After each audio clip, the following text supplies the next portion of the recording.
the concern from the farmers, fish farmers, as well as rice farmers, who say there are promises made to them, particularly on the 2024 Best Fish Farmer, yet to receive their award. A year, because it says that the last event for the fish farmers was held in November of 2024. 1 year on, they are yet to receive it. All of the award winners, and support is not coming through as well. I don't know what you make of it, but both say not going to be a part of this year's National Farmers' Day celebration. He sounded like a lot of engagements had already taken place. That was the one thing that kept running through my mind, because the two people at the ministry are both farmers, and I'm sure that they would look at it as these are our own, let's pay attention to them. But as we say, there are always two sides to a story. Yeah, so absolutely. we need to hear from the ministry, but from the account that we have heard, it's not good. I mean, I think some time ago the teachers were suffering that thing. Teachers will win awards, and it will take forever for them to get the packages promised. We need to have the farmers get their packages before the next event. Otherwise, what's the point? I mean, what's the point if you win an award as best fish farmer? You don't get the package, and you're expected to turn up again for the following year and partake in the same event. And this is happening at the time that we are encouraging young people to get into farming. And young people already don't like the hoe and the cutlass. So if stories like this would further, deter young people from embracing agric. But again, I go back to the people at the ministry. We see that John DeMello, a proud farmer, he doesn't shy away from it. Deputy Agric Minister. Yes, he keeps talking about it. At every turn, he wants to mention that he's a farmer. Eric Opoku, even at the parliament level, he's been in that committee, Food and Agric, for a long time. He and his colleagues are farmers at Kobna Kando. He also one person who doesn't shy away from farming. So I think that there are good examples within the administration that can advocate for the farmers. And I want to believe that there's some little misunderstanding that should be easily cleared so that they will get their packages.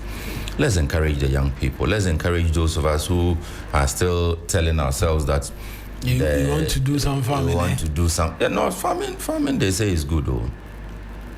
Yeah, you make money from it. You make a lot of money actually. Those of us who want to try, then they will tell you, but why do we do that?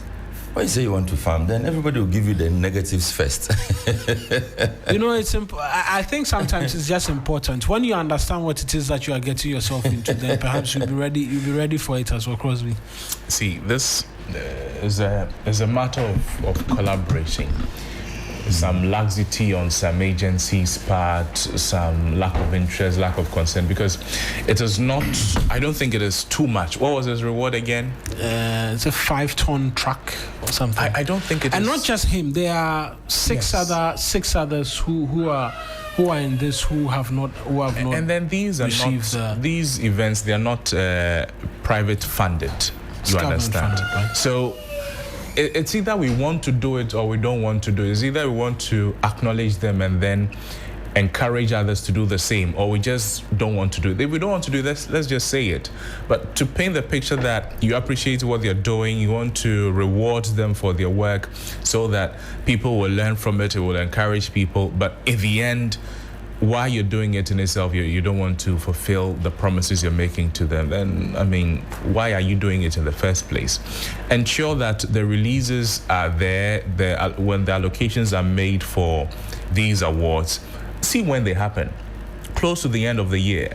So you can start planning way before. I mean, we're just 3 weeks away from the next edition, right? Make the arrangement to the beginning of the year, make the releases. They are not expecting the world. make something available for them so that, oh, okay, government is seeing what I'm doing. Let me keep doing. Let me encourage other people to. Let me bring people in my circle and teach them how to do it. But if we are not giving these people what is due them, then what is the motivation again? I mean, the national award you're not giving to me, the district award, how will I get it?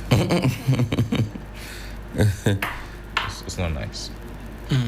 Not nice, and we look forward to, like Sixto said, we will try and get the responses, because we try to have the ministry feature in this conversation. They say, quite interestingly, they are not aware of the fact that these individuals have not received their packages for the year, and so, yes, that's the fisheries and aquaculture development. Yes, we'll return to them again, because now we've put out the concern of these farmers, and we will seek to, amongst many other things, get their response as well, because it cannot be the case that persons will be awarded and will not receive. Most importantly, farming, an area where we continue to drive a lot of young people into, and we continue to come up with initiatives every now and then to have them be a part of. But let's pause all of that conversation, because now is a time for very deep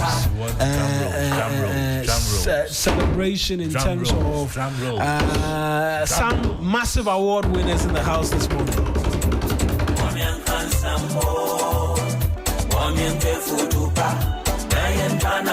Masabian, we are ready right now, right?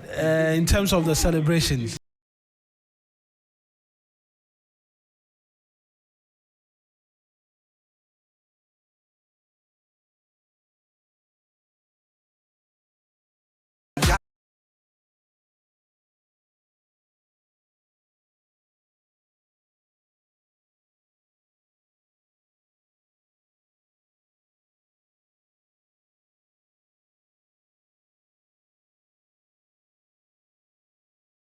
It is winning and winning and winning and winning and winning. We've been joined in studio by the best feature journalist, right? The whole Ghana. The whole Ghana. The whole Daho. You think Accra? The whole Daho. The whole Ghana plus It is not Greater Accra. The whole Ghana plus Volta region. Say it again. Is that the whole Ghana plus what? Volta region. Volta regional minister. So I hand Sarah it over to you. Apenkwa has joined us in studio. We won big from over the weekend. Let me read it. Yeah, okay. Sixers has the. Describe the thing first before I read this one. Wait, describe the nature of the. This one they call it what? Walai. Is a walai. And Godwin will join us via Zoom as well this morning as we celebrate the two of our colleagues. The rubber is 29. The rubber is still on. Don't remove it, please. It's tear rubber. Tear rubber. It's hot. It's hot. Please read. Show it to Okay. Show that. No, that position we will not see it. Bring it this way. Yes. So so that we'll see. Okay, zoom in. It's not me. Sweet Ajele, zoom in. Yeah, and so that's Sarah's citation that came from the Ghana journalist. It's the earrings for me.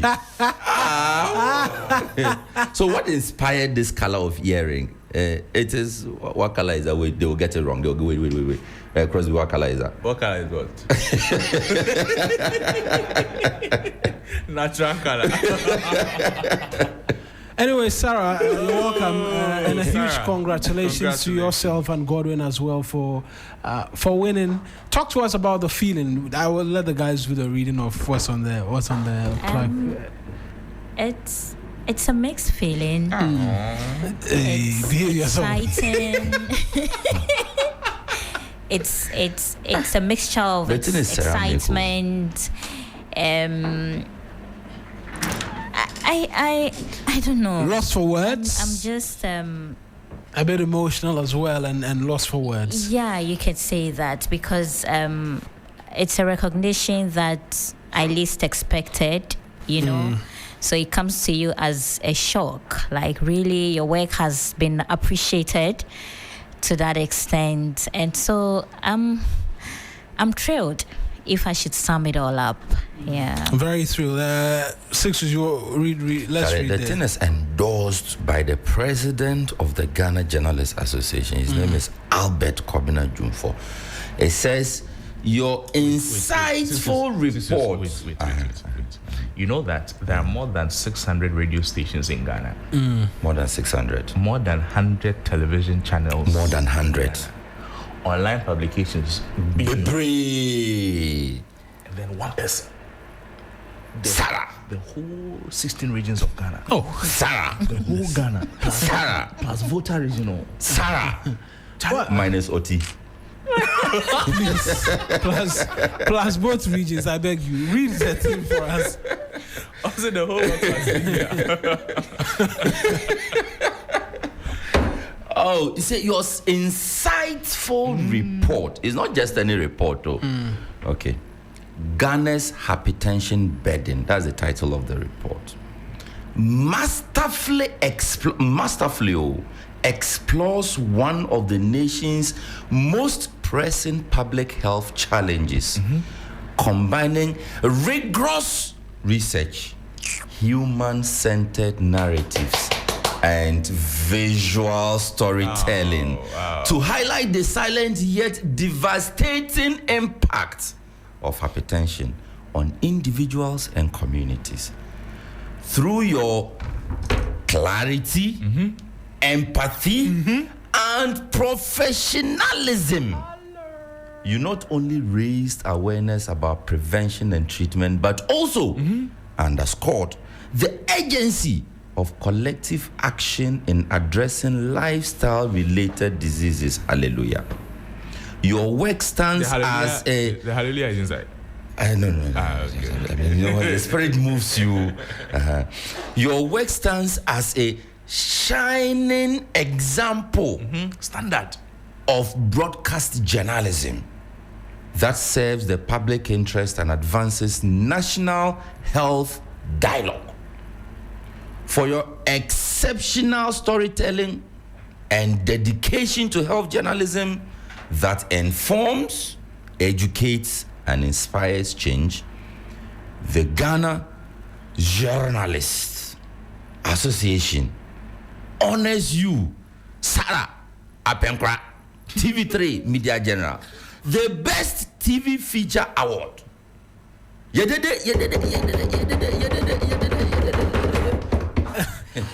So talk to us, Sarah, as well about that feature that you put together, because that's what did you the honors, the motivation behind going to tell that story, and the fact that has brought you this recognition.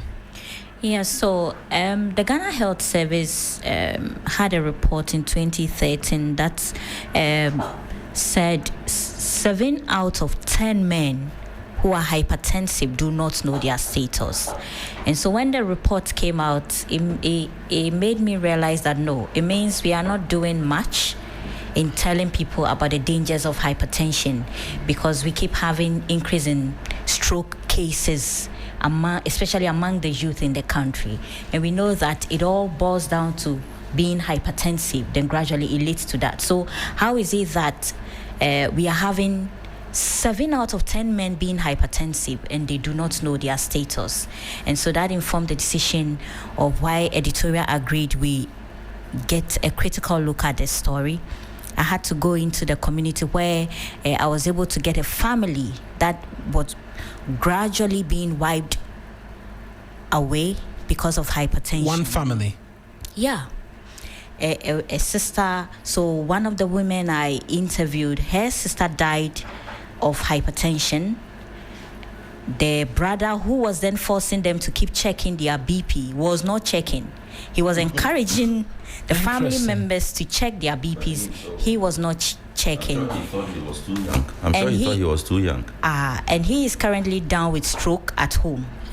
And the lady I interviewed, also have hypertension. They have 2 siblings who have actually died of it. One had it after childbirth, and she is also battling, but she claims hers is mild. And then one of the siblings' wife is also battling it within the family. And so it tells you how we are living with the disease because of our lifestyle choices. which we need to look at. I don't think any of you here have checked your BP in the last 1 month. Oh, we have. Tell me you have. We have. Tell me. We have. Lois Kisiedu brought some nurse. Abiam actually checked because of the nurse. Always. That day I was there. Abiam checked because Abiam said, but did you check, and did you also not check because no, of I've the checked nurse? mine twice actually. I've checked mine. And I went to the Jubilee House. Yeah, the Jubilee House. Clinic. Yeah, I actually didn't return there, but you talk about that. They said no. So he's actually the one you should be talking to. When I went there, they said he ran away. I'll go back. I'll go and check.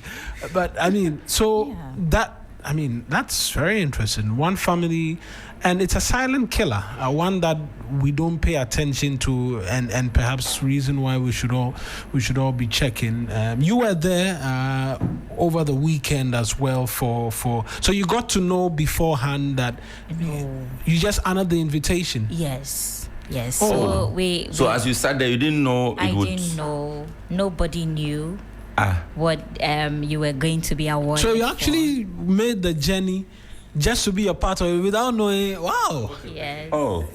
So what if, like, you use your last lorry fare, go the place, then you don't get it? You use it to come back. You use the last of the last to come back. Yeah. So I think it's quite a serious issue we need to look at, especially among the men.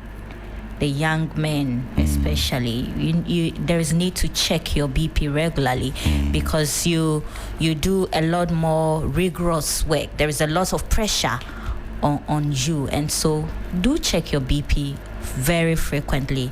The headaches you have, it could be related to BP. You never know. We are having a lot of cases where people just slam in the offices on their way to work in the trotros. They bring them to the hospitals and they're having mild strokes. Wow.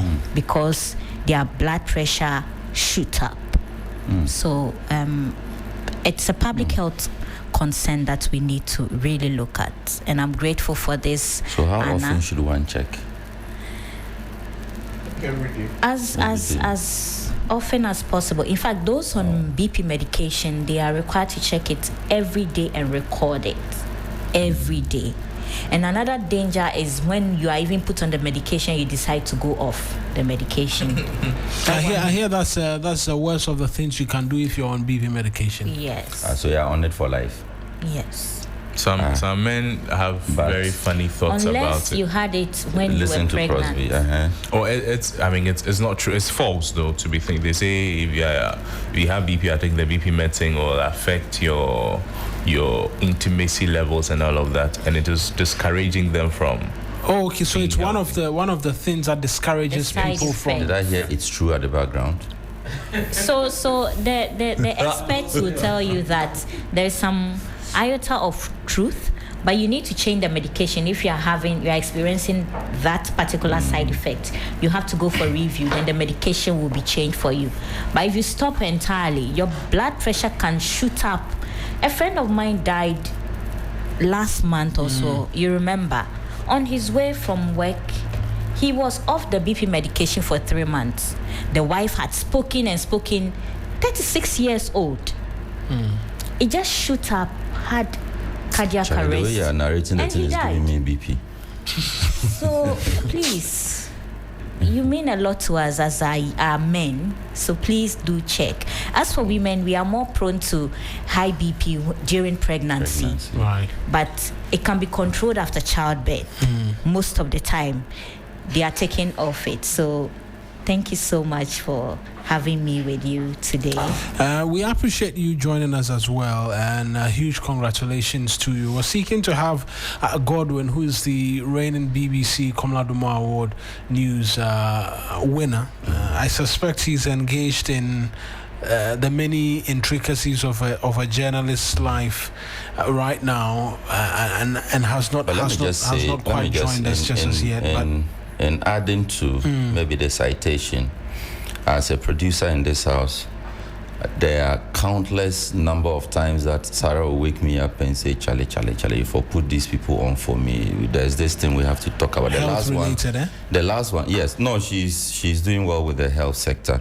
The last one was, what did we even talk about? The last time you brought your people here? HPV. HPV. I didn't even understand it. And the woman said, no, change now for discuss the matter. I said, okay, what is this one? So I think that the kind of passion we see from Sarah as a health reporter, if all of us put that same amount of passion in our various sectors or respective sectors, journalism will be exciting. Right. And I'm sure that I'm not the only producer that she harasses. So I think that this has been long in coming, because she's passionate about the work that she does.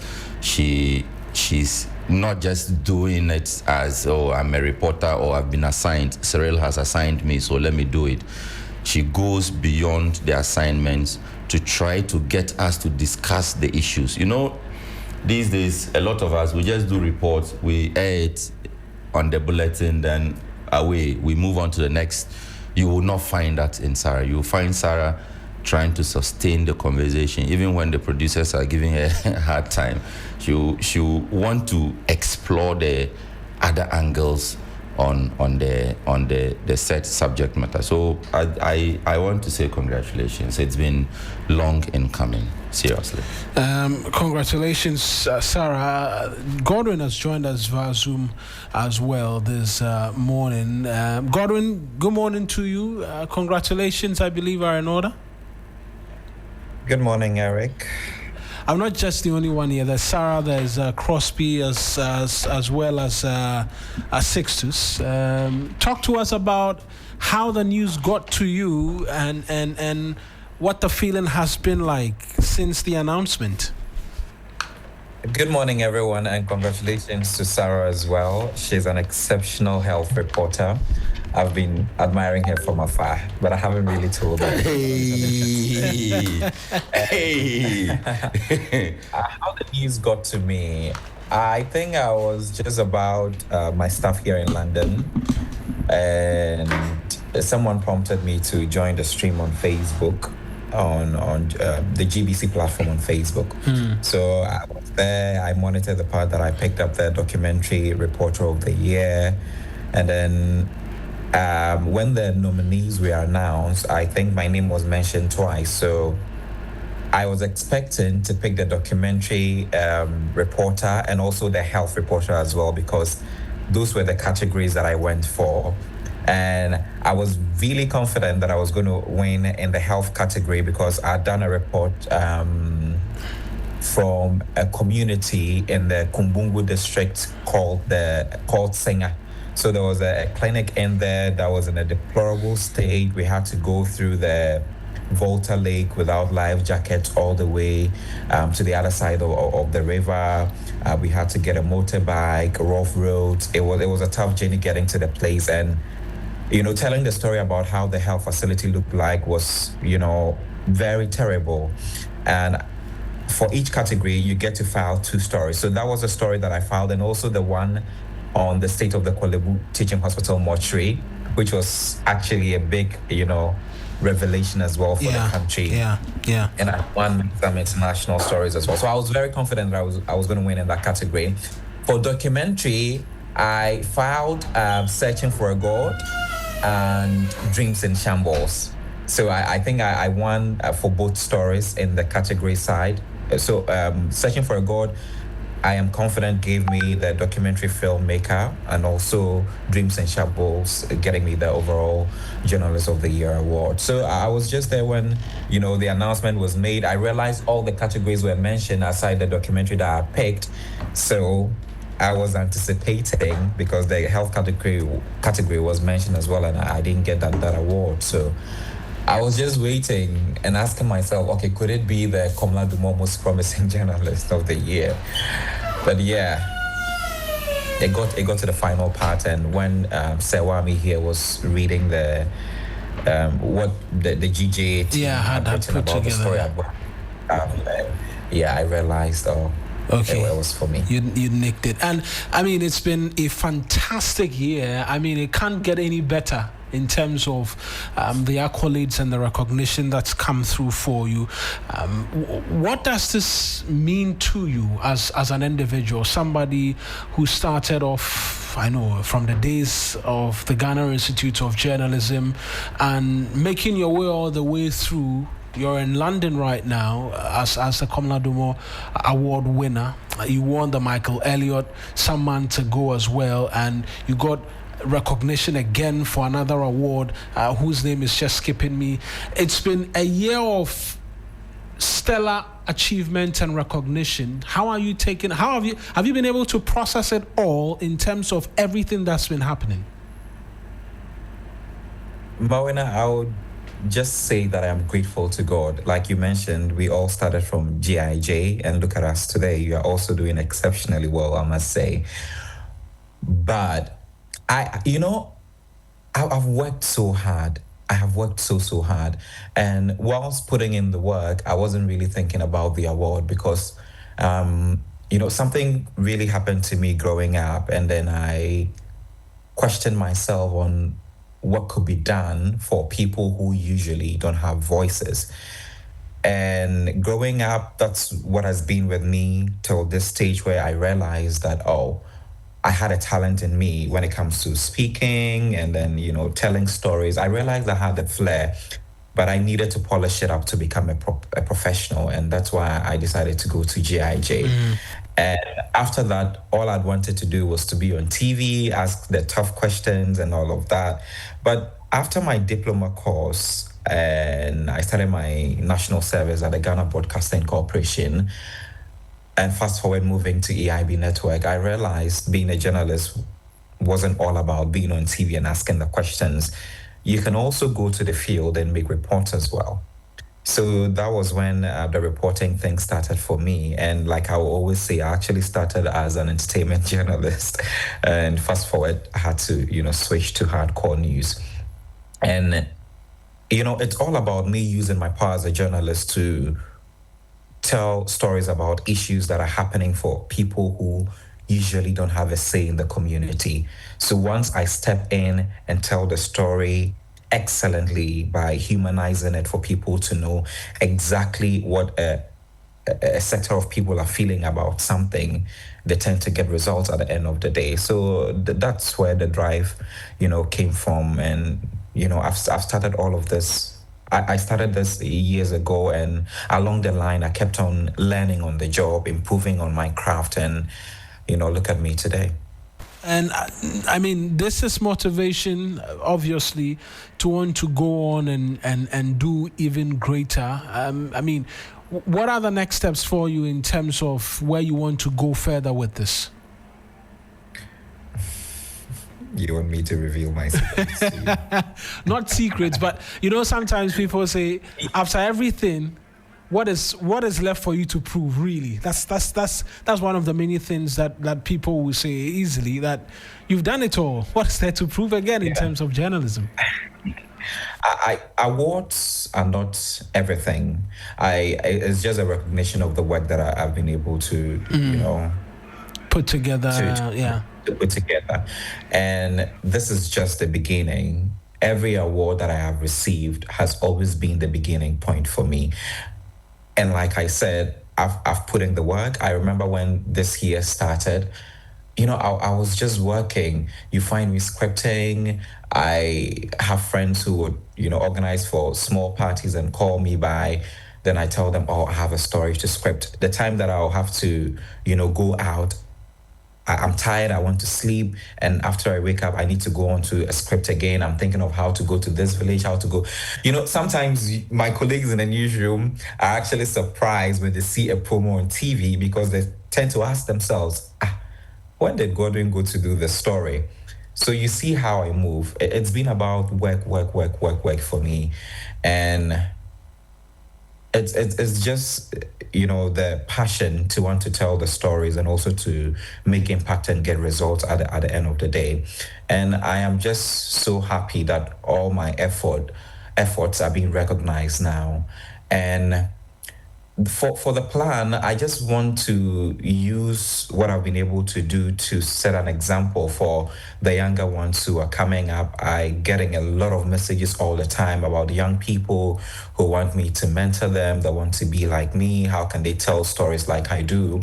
It's something that I am thinking about coming up with a workshop, public speaking, to have all of these people come on board to experience and get to learn as well. We are in a state where I think a lot of people are trying to run away from the journalism career, because I know that a lot of us, graduated from the Ghana Institute of Journalism, but you only find few of us practicing because people have their personal reasons, which I am sure you equally do as well. So I just want to let people know that the career is alive. You can still be a journalist and get to live a comfortable life as well. So that's what I am planning. I'm still putting things in place to ensure that whatever I've been able to achieve with my skill, I will get to share it with others as well, especially the younger ones, so they can learn and become even better than I am today. All right. Are we to expect any bangers, if I can call it that, from you where you are in terms of opening our eyes to some other things where we've not been looking too clearly at? Yeah, being here at the BBC for a couple of months, I have been working on some stories that are yet to, be premiered. So I can't tell you about what obviously confidentiality clauses and all of that. But we can look forward to a few of those. Absolutely, yes. Right. Let me pick final words from Sarah, and then I'll come to you as well. Our 2 award winners who put the spotlight on the company. Sarah, we've been hearing from Gordon as well. Finally, what more do you have to say? Motivation for the younger ones, because every day we meet people sending DMs. I'm sure your DMs as well will be full. Gordon's as well will be full. They're asking for tips as to what they can do. And you are the award winners. Talk to us. Well, I think, just like Godwin said, the recognition is just like a push to tell you that you are doing something good, right, and you should keep it up. And so it's only hopeful that other younger ones, we have a lot of interns, service personnel in the newsroom, will look at what we are doing, which has been recognized, and also learn from it.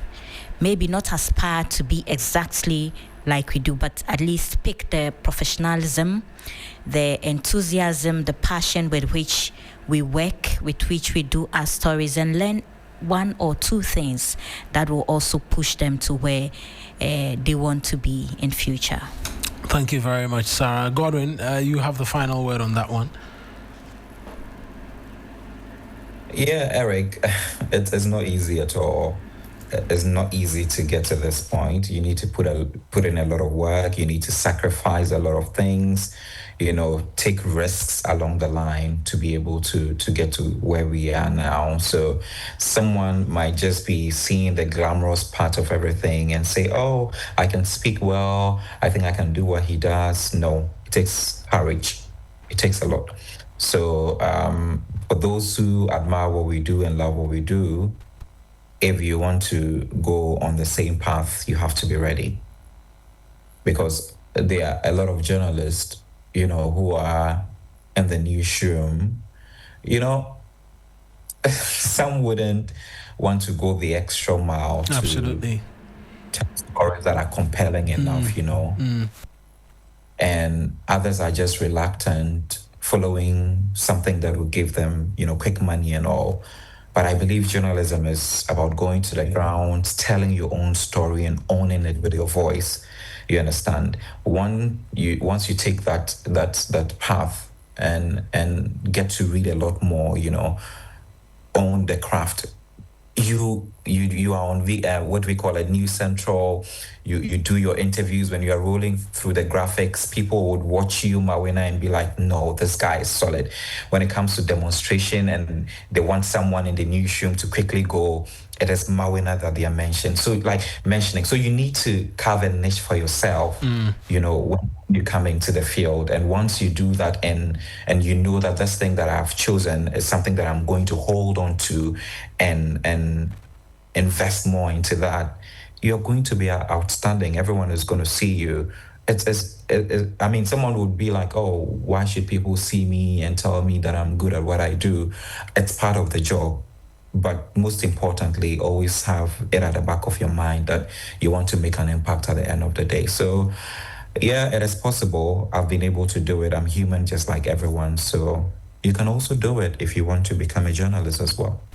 Godwin, thank you very much for making time and joining us in this conversation. Godwin Asidiba is multiple award winner. Is Michael Elliott's award winner. Is the last one coming, the Global Young Journalist Award as well. Fantastic, so. Global Young Journalist. So that one you've been notified you've won. So okay. You've not been notified, but you're confident you're going to win. Three finalists across the globe. So that is going to be held in November 24. So I'm hopeful. Hopeful. So Global Young Journalist finalist, Michael Elliott's award winner. There's the Komla Dumo, BBC Komla Dumo award winner. There's the 2024 Best Journalist in Ghana. Congratulations. Your name, I'm sure right now, is etched in gold in terms of journalism history. And some years to come, the awards will be named after you as well. Oh, wow. Yeah, I can't wait. Yeah. Congratulations, Godwin, and thank you very much as well for making time to speak to us. Thank you so much. It's a pleasure, Eric. And everyone, sisters, is Crosby there as well? Yeah, Crosby is here. Crosby's here. You don't want to see what he's doing, but has he lost his belly a little? He's skipping breakfast. He's skipping breakfast to lose the belly. You know, this morning we were having breakfast and I was asking him, oh, boss, are you not having breakfast with us? He says, oh, now he's on a special kind of diet where we don't eat in the morning so that we lose the belly. So you come and meet him with a small belly when you return. I see. Yeah. All the best. All right. Thank you as well, Godwin.